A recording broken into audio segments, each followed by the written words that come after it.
Amigos de 6 a 9, buenos días, ¿cómo están? Esta mañana hemos invitado para la entrevista política al abogado penalista y ex procurador anticorrupción César Azabache. ¿Cómo está, César? Buenos días. Buen día. Gracias por acompañarnos. Y evidentemente el primer tema y la razón fundamental por la que lo hemos invitado hoy día es lo que va a ver hoy la Corte Suprema, la casación o el pedido de casación del Keiko Fujimori. Primerísimamente, yo sé que te estoy pidiendo que especules, pero ¿qué cosa crees que va a ocurrir? Bueno, sí, en realidad es una especulación con demasiadas variables abiertas, ¿no? La Ajá. audiencia Bueno, pero debe especula estar por comenzar. matizando las variables. Claro, ¿qué puede pasar? Lo primero es que ya debería estar claro para la Suprema si el Ministerio Público va a enviar un representante o no.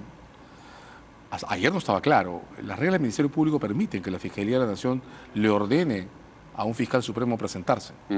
Y claro, eventualmente el señor Rodríguez Montesa podría excusarse y enviar a alguien más. Sí. Eso es muy importante porque eso puede ser confuso. De hecho, tenemos reglas muy singulares para organizar el Ministerio Público. El Ministerio Público es una organización central que es representada por el último fiscal en grado que se presenta a proceso. De modo que si un fiscal supremo distinto al señor Rodríguez Montesa se presentara a la audiencia, ese señor podría discrepar de Rodríguez Montesa, tanto como Rodríguez Montesa ha discrepado de Vela y de Pérez Gómez. Entonces, la primera gran pregunta de esta mañana es ¿quién va si alguien va? Yeah. Si nadie va a esta audiencia, que es lo que se decía en pasillos ayer, sí, se presenta una situación muy complicada. Muy complicada. ¿Por qué? Recién hoy día, en uno de los medios escritos, ha trascendido el contenido de la opinión de Rodríguez Montesa. Que la presentó horas antes del partido Perú-Chile. ¿No? Es una cosa como para que no la revisen mucho. Como que nadie la lea a tiempo. De hecho, nadie parece haberla conocido hasta ayer o hasta esta mañana. Bueno, esa opinión parece tener dos cosas diferentes. De un lado, en el enunciado, Rodríguez Montesa aparece respaldando el pedido de casación y respaldando el pedido de excarcelación de Keiko Fujimori. Hay que decirlo, en un procedimiento de casación ambas cosas no se implican necesariamente. Podemos luego entrar en los detalles. Pero cuando se leen las notas que se han publicado esta mañana, uno encuentra un importante grado de confusión. Lo que quieres decir cuando dices dos cosas diferentes es dos cosas contradictorias entre sí. No. A lo que me refiero es que en un procedimiento de casación se discuten las doctrinas de la Corte Suprema y se modifican o no, y se discuten consecuencias. Pero ambas cosas no se implican necesariamente. No, eso lo he entendido, sí. Entonces, cuando uno, sin embargo, lee el texto, ahí es a donde queríamos llegar, el contenido no corresponde necesariamente con lo que Rodríguez Montesa anunció con la excarcelación. ¿Por qué? Porque Rodríguez Montesa dice en el texto que lo que aquí ha ocurrido es que la Sala de Apelaciones no ha explicado claramente por qué razones la prisión preventiva es una medida necesaria en las condiciones en las que está el caso de Keiko Fujimori. Si esa es su opinión, entonces la Corte Suprema tendría que preguntarle, bueno señor, dígame usted qué está pidiendo en realidad. Está pidiendo que la Sala vuelva a pronunciarse y explique mejor por qué dio la medida. Si procede o no la excarcelación. Exacto. Porque si usted está pidiendo la excarcelación, bueno, eso no está en su texto. O sea, pásemelo en limpio, más o menos. Correcto. Y eso hace doblemente necesario que haya un fiscal supremo en esa sala en la audiencia de hoy. Porque así como está el texto, la Suprema podría, desde cierto punto de vista, incluso entender que es confuso. Eso es muy importante, Mario, porque la prisión preventiva, quiero decirlo de esta manera gruesa, es de la Fiscalía. No se puede ordenar de oficio. Solo si un fiscal la solicita, se puede sostener. El último representante del Ministerio Público es el último fiscal que concurre a una audiencia. Entonces el señor Rodríguez Montesa ha declarado, yo no quiero la prisión preventiva, pero ha explicado el texto o ha llenado el texto de consideraciones que van en una dirección distinta. Eso tiene que aclararse. Pero ¿qué ocurriría si no va Rodríguez Montesa y nadie va? Si no va Rodríguez Montesa y el texto corresponde al resumen que se ha publicado hoy, la Corte Suprema puede decir lo siguiente. Bueno, el señor Rodríguez Montesa ha, en teoría, respaldado la casación, pero con un texto que no nos explica por qué. De modo que yo voy a tener este texto como no presentado, no voy a asumir que esto implica un retiro del pedido de prisión preventiva. Entonces ni siquiera queda el voto ni nada. No, hasta que no me lo pasen en limpio, yo ni siquiera... O hace lo que hizo en el caso Oviedo, ¿no? En el caso Oviedo, el señor Rodríguez Montesa no fue a la audiencia. Sí. Y lo que la Suprema prácticamente ha dicho es, bueno, el señor no vino a la audiencia, por tanto, nadie ha retirado el pedido de prisión preventiva, el señor Oviedo se queda detenido. La oscuridad en el dictamen del señor Rodríguez Montesa puede provocar, por esa oscuridad, que la Suprema deje las cosas en el estado en que se encuentran. Es importante para todos, entonces, que haya un fiscal esta mañana en esa sala y aclare o defina cuál es la posición final del Ministerio Público sobre esta casación. ¿Puede presentar, aún si fuese Rodríguez Montesa, una posición distinta a la que ha expuesto en el texto? Puede, porque este es un procedimiento de casación que se decide en la audiencia. Es decir, lo que diga es más importante que el documento Incluso presentado. podría no haber presentado un documento e ir a la audiencia. Lo que importa es lo que se diga al día de hoy. Ajá. ¿Y para qué presenta el documento? No lo sé. Mi impresión, pero aquí sí voy a especular, es que el señor Rodríguez Montesa... Sí, es una mañana especulativa. Sí. Mi impresión es que el señor Rodríguez Montesa no quiere ir a la audiencia de hoy. Ya. Y que su adjunto, entonces tengo que deducir que su adjunto, el que queda, que es el señor Alcides Chinchay, podría no estar de acuerdo con él. Entonces, como que le pone parámetros. O intenta ponerlos, porque como digo, si el adjunto del señor Rodríguez Montesa va a la audiencia, es libre de decir otra cosa y multiplicar las discrepancias dentro del Ministerio Público. ¿Extraño? Sí. ¿Singular? Sí. Pero justamente esas singularidades son las que permiten que esta situación se haya presentado, ¿verdad? Bueno, y habida cuenta todo esto, ¿qué cosa crees que va a ocurrir? ¿Qué cosa creo que va a ocurrir? Voy a apostar ahora, estoy en especular. Sí. El señor Rodríguez Montesa no va. Me parece muy difícil que el Ministerio Público instruya al señor Alcides Chinchay, su adjunto, para que se presente a la audiencia. Y en esa medida va a ser la Suprema quien tenga que definir si el dictamen escrito del miércoles es claro o no. En mi impresión, ahora que he visto las notas de esta mañana, no es claro. Ahora, si juzgase que es claro, ¿procedería con la casación? Si considera que es claro y suficiente, tiene que ordenar la excarcelación de Keiko Fujimori, diga lo que diga sobre su doctrina de la prisión preventiva. Ya. Por eso quiero decir que son dos cosas diferentes. Quiero explicarlo, aunque suene un poco complejo. Por favor, dale. El procedimiento de casación es uno que discute el estado de las teorías legales de la Corte Suprema. Es muy claro cuando un fiscal o la defensa denuncian una violación no justificada a la teoría legal de la Corte Suprema. La defensa de Keiko Fujimori lo ha hecho. Ha dicho que en primera y en segunda instancia se ha violado las doctrinas legales establecidas sobre prisión preventiva. El señor Rodríguez Montesa no ha dicho exactamente eso. Ha dicho en el contenido que aquí las cosas no están suficientemente motivadas, ¿de acuerdo? Ahí se produce la fisura. Porque en teoría la Corte Suprema puede decir, voy a ajustar mis teorías legales, pero la prisión preventiva no se mueve. Es importante entonces lo que dice el Ministerio Público, porque sin la petición del Ministerio Público, la prisión preventiva cae. Y desde otra perspectiva, la composición de la sala, ¿qué te hace...? No, yo creo que, a ver, en los antecedentes hay que mirar, el señor San Martín se apartó. Sí. Y el señor Aldo Figueroa se apartó. Yo creo que esos dos alejamientos que tienen un sentido institucional distinto, ponen en evidencia el reconocimiento por la Corte Suprema a respetar las posiciones de los adversarios, ¿verdad? Básicamente, aunque no esté en el texto expreso de sus comentarios, el señor San Martín se ha apartado porque tiene completamente claro que hay una enemistad aprendida con el fujimorismo desde la sentencia del caso de Alberto Fujimori. Y el señor Aldo Figueroa se ha apartado reconociendo que sus detractores merecen respeto también. Yo creo que esas dos decisiones son buenas. La del señor Rodríguez tendría que haber sido la misma. Y por las mismas razones creo que tendría que haberse apartado. La información que apareció esta mañana de él acerca de, me parece que es Castañeda, ¿no? Jorge Castañeda, ¿te parece relevante? No, honestamente no. Usualmente IDL reporteros... Lo que ha parecido es una conversación entre Inostroza y sí, pero es una conversación en la que se llaman, o Castañeda lo llama, le pide una entrevista, lo trata de usted.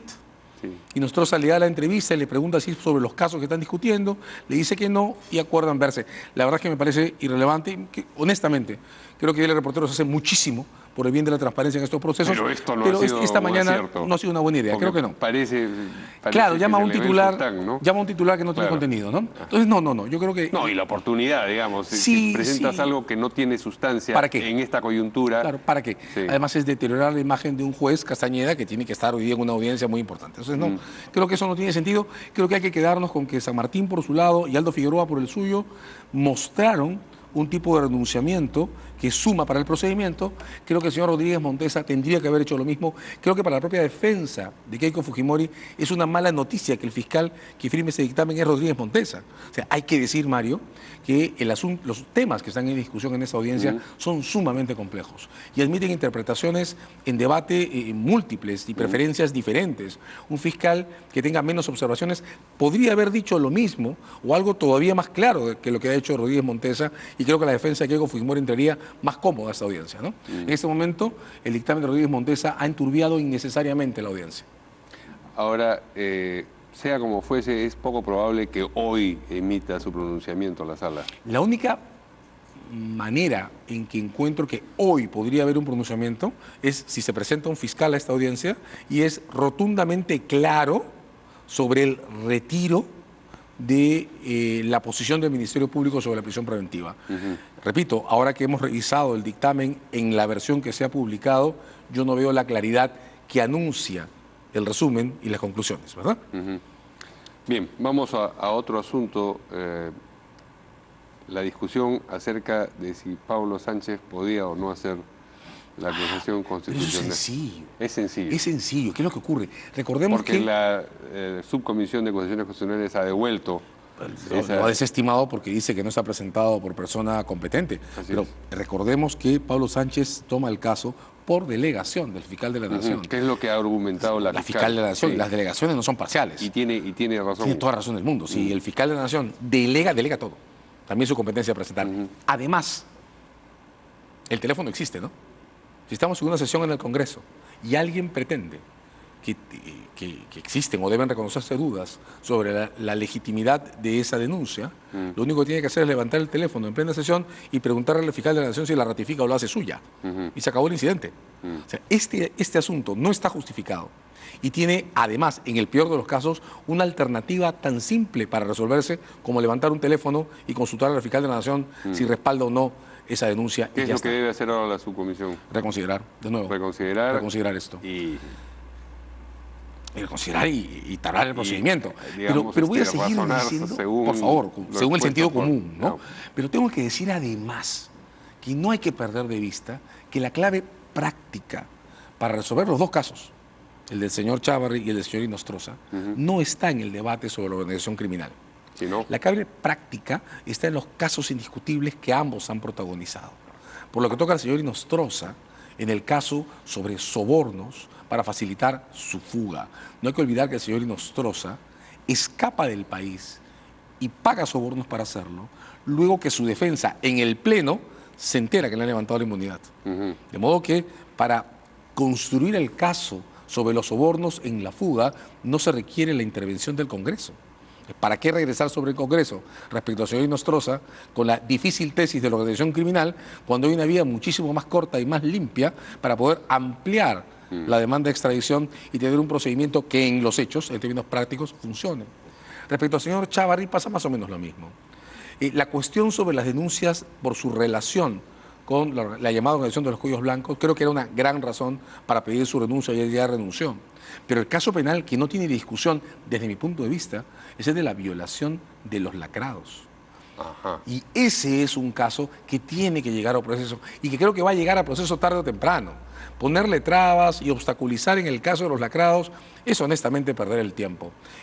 O creer que el tiempo, la dilación, le entrega algo a quienes quieren eludir a la justicia. No le encuentro ningún sentido en realidad. Bien, la nueva evaluación que hará la Comisión Especial para los presuntos integrantes de la Junta Nacional de Justicia. Varias cosas que decir, ¿eh? A ver. Primero, la Comisión Especial y la instalación de la Junta Nacional de Justicia no son la reforma de la justicia.